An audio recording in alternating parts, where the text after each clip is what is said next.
Isipin mo na lang na kawawa ka dahil nakatira ka sa bansang ayaw mo. Araw-araw pagising mo, iniisip mo ang mga bagong paraan para kamuhian ang bansang yon.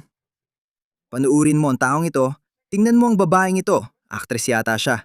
Pakinggan mo. Swerte ako, naging parte ako ng palabas na yon. Ang ganda ng script. At si Megan Amram, isa sa mga pangunahing manunulat. Mahusay niya na isulat si Tahani. Kaya parang doon siya nakatira sa India. At posibleng sa isang squatter na lugar. Salang gumuo sa kanya. Pero gusto ko siyang gawing mas maldita.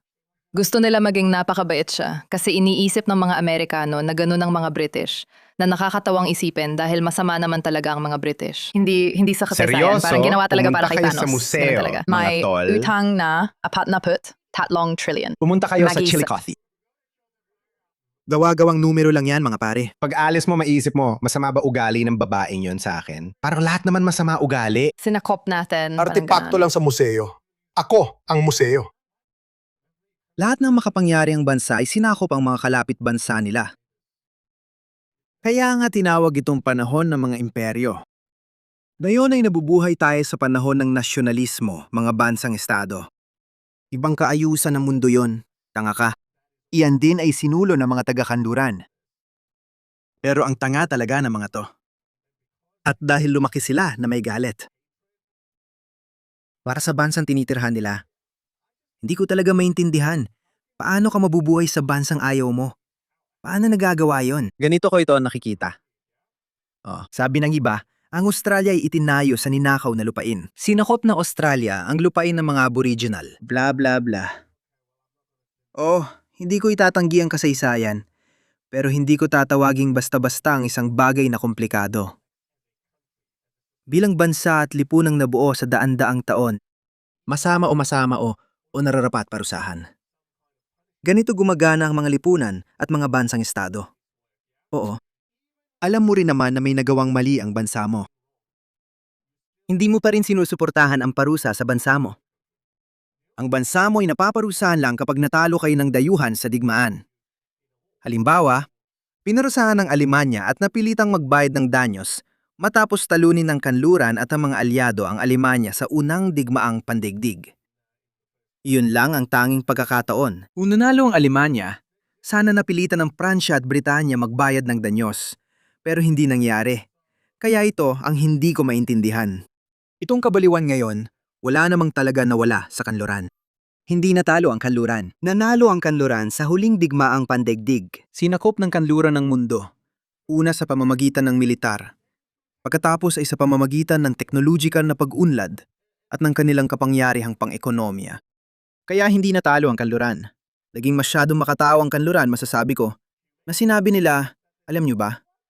Kayo mga tao mula sa ibang kultura na galit sa amin, pwede kayong pumunta at manirahan kasama namin. Hindi nila alam na ang mga taong ito rin ay lalaki at magmamature. Kahit na ang kanluran at ang mga bansang ito ay magbibigay ng mga pasilidad na pang-unang mundo, edukasyong pang-unang mundo, serbisyong pangkalusugan, mga kalsada, at infrastrukturang pang-unang mundo. Para lang marinig ito.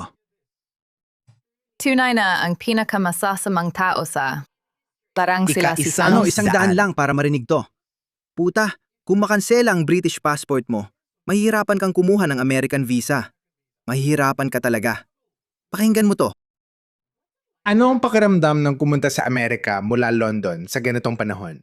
Ibig kong sabihin, 10 taon na akong nakatira dito. Kaya nandito ako dahil sa British passport, tanga ka.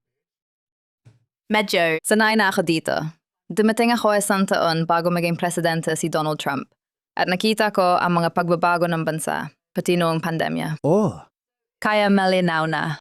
Naging posible lahat dahil sa British na pasaporte. At tingnan mo ang pagiging entitled. Yung katotohanan na pwede mong laitin si Trump habang nakatira ka sa Amerika. Isa pa yan. Isa pa itong pag-aastang entitled. Bruha, hindi ka naman mamamayang Amerikano. Bakit mo kinokritiko si Trump? Pangulong Trump, paalisin mo na lang siya pabalik ng Britanya. Ipagkakampanya naming paalisin siya sa Bangladesh o Pakistan. Jamila ang pangalan niya, kaya Muslim siya. At tingnan mo, galit na galit siya sa mga mananakop niya. Pero yan ang boyfriend niya. Lumuluhod pa rin siya sa isang puting lalaki. Tingnan mo yan. Ano bang problema ng mga taong to? Grabe, sobrang racist nila mga pare. Sorry kung medyo bastos ako pero sawa na ako sa pagkukunwari ng mga taong to. Sila pa ang umaani ng matinding galit na talagang nararapat lang sa kanila. Pasensya na, pero totoo, narapat lang sa kanila. Paano ka mabubuhay sa bansa kung puro galit at minamaliit mong kultura, kasaysayan, at tradisyon nila? Lahat-lahat, pero wala ka man lang desente o iyan na bumalik sa pinanggalingan mong bansang mahirap o sa pinanggalingan ng mga magulang mo.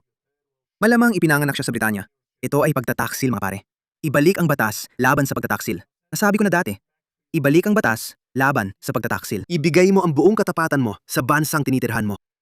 Isang bagay na hindi ko kailanman kailangang itanong sa isang karaniwang Australiano. Maliban na lang, syempre, kung siya ay woke, sa ganung kaso, kailangan natin ng ibang solusyon para sa kanila. Pero, 47% ng karaniwang Australiano ay nagsasabing maganda ang multikulturalismo, pero di ito epektibo sa Australia. 30% pa ang nagsabi, at 37% lang ang nagsabing gumagana ang multikulturalismo, kaya pwede silang ilagay sa grupong yon. Ang natitira, purong dugong Australiano at mahal ang Australia. Kaya hindi ko na kailangang tanungin ng isang Australiano, "Oy, mahal mo ba ang Australia? Kaya mo bang ibigay ang buong katapatan mo sa Australia?" Alam mo yon, nagawin nila ito dahil wala na silang ibang katapatan, kultura o bansang uwian. Itong mga taong ito, lagi silang may conflict sa sarili. Oo, mahal ko ang British passport at kalayaan nito. Pati edukasyong nakuha ko sa Britain. Pero galit ako sa Britain. Galit ako sa mga puti. Pero magkaka-boyfriend pa rin akong puti. Hipokrito. Hipokrito. Parang mas nakakatakot na panahon kaysa dati. Pero sa pangkalahatan, pakiramdam ko ay handa na ako emosyonal. At saka parang wasak na ang Britanya. Oh, hindi ko nararamdaman na babalik ako sa ligtas na lugar. Literal na may nagaganap na digmaan ng lahi. Na yon mismo. Oo. Nantataka ako bakit ganun. Literal na may digmaan ng lahi. Oo. Dahil nagtiwala sa inyong Britanya, kayong lahat. Britanya, bakit mo ginawa ito? Tingnan mo, tama siya tungkol dito. May nagaganap talagang digmaang panlahi ngayon. At sinasabi ng puso ko na hindi ito magiging maganda para sa mga taong ito dahil wala silang sapat na bilang. Oo, mayaman siya at inaakala kong may pera siya. At inaakala kong kakampi sa kanya ang boyfriend niya. Oo, mga pare, komplikado ito. Komplikado, mga pare, komplikado. Malamang ay sunod-sunuran siya sa babae. Dapat tanungin niya, bakit mo tinawag na pinakamasasama ang mga tao ko? Sobrang woke niya, sasabihin pa niya. Tama ka, baby. Oo, ang mga tao ko ang pinakamasasama sa mundo. Sabi nila galit daw ako sa sarili kapag sinasabi ko yon. Pero hindi totoo. Mahal ko ang sarili ko bilang individual. Hindi ko responsibilidad ang gawa ng lahi o kultura ng mga ninuno ko. Bahala sila. Isa akong independenteng lalaki ng ika-21 siglo. Salamat na lang dahil sa bansang ito na nagbigay at nagpalakas sa akin ng sobra kaya kong pumunta kahit saan. Kaya ako magdesisyon para sa sarili ko. Kaya ako magdesisyon mag-isa. Pero hindi ibig sabihin na galit ako sa sarili ko. Hindi ako kabilang sa kulturang yon.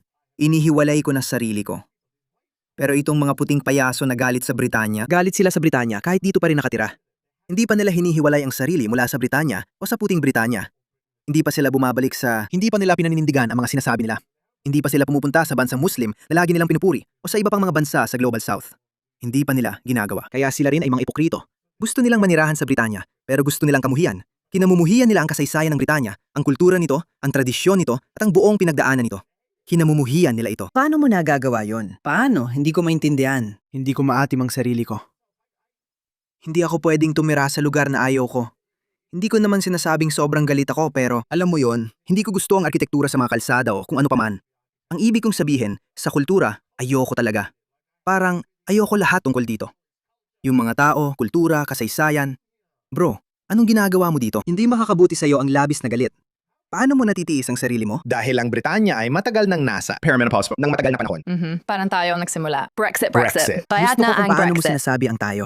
Parang tape ang nagsimula. Ang Brexit ang Brexit. nagbukas ng daan para sa Amerika. Sila ang naglagay ng bato sa daan. Mga Breton talaga sila lagi ang nauuna. Mga ulol na henyo talaga ang mga to. Brexit, ibigay mo na lang sa akin si Daniela Westbrook. Tara na lang. Lahat ng mga henyo na nakaupo dyan. Sige, gusto ko lang i-share yun sa inyo. Hindi ko talaga maintindihan ang klase ng pag-iisip ng ganitong tao. Sige, sabihin na natin. Ulitin ko. Sige, naisip ko lang na i-share yan sa inyo kasi hindi ko talaga maintindihan yon. Hindi ko maintindihan ang ganitong pag-iisip. Hindi ko kayang gawin yon. Kahit umalis ako ng Pakistan, hindi ko ito kinamuhian. Mahal ko ang Pakistan hanggang kamakailan lang. Nung COVID na lang talaga ako nagseryoso sa pag-aayos ng Pakistan. Pero sa huli, sumuko rin ako. Sumuko na lang ako. Sabi ko, bakit ko pa sinusubukan? Bahala ka na sa buhay mo. Good luck! Sana ay suwertehin ka, pero sa tingin ko, hindi ka na kayang ayusin. Wala ka ng pag-asa. Hindi ka na maayos.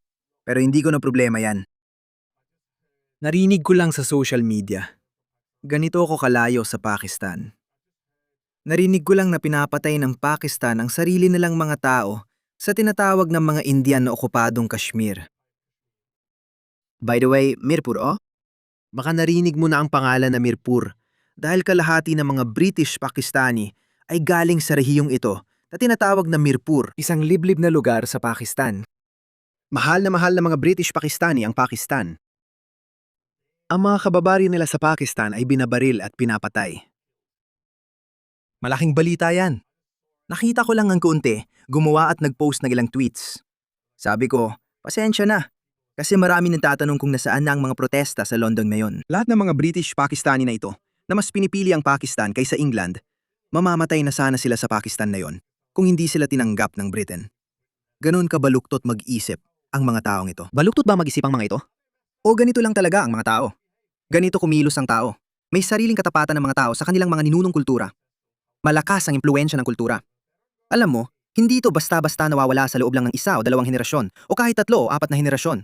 Hindi ito agad nawawala, lalo na kung ang mga kulturang yon ay napaka-tradisyonal at napaka-ortodokso, kung saan sila ay nagsusumikap, kung saan talagang nagsisikap sila na mapanatili ang kanilang paraan ng pamumuhay. Parang ginagawa ng mga Muslim. Kapag ang mga Muslim ay pumunta sa Britanya, hindi sila agad-agad nakikipag-asawa o nakikihalubilo sa mga taga-ron. Hindi nila ginagawa yon. Bumabalik pa rin sila at dinadalang kanilang mga pinsan na magiging asawa mula sa Pakistan o iba pang bansang Muslim. Kaya matibay nilang pinanghahawakan ang kanilang mga tradisyon na siyang dahilan kung bakit nila napapanatili ang kanilang paraan ng pamumuhay. Sa katunayan, habang lumilipas ang panahon, sa bawat henerasyon, lalo silang nagiging dogmatiko o lalo silang nagiging tapat. Mas lalo silang nagiging tapat sa kultura ng ninuno nila. Samantalang ang mga Kanduranin, sila ang unang nagtanggal ng rasismo. Sila ang unang naging bukas sa iba, nagturo ng hindi pagiging rasista at hindi kaya't ang pakikisalamuha sa kanilang mga anak. Kaya bilang resulta, tumigil silang magmalasakit sa kanilang mga anak. Tumigil silang magmalasakit sa sarili nilang kultura. Hindi ko alam. Tingnan mo, bagong sitwasyon ito para sa atin. May ilang pumupuna at sinasabing masyado akong optimistiko sa tagumpay ng kanluran. Likas akong optimistiko. Hindi ako marunong mamuhi o mag-isip ng pagkatalo. Pero alam kong may katotohanan ng sinabi na hindi garantisado ang tagumpay. Pero gaya ng sabi ko, ayokong maniwala na ang mga pastol ng kambing ang ibabagsak ang kanluran. Hindi ko kayang paniwalaan yon.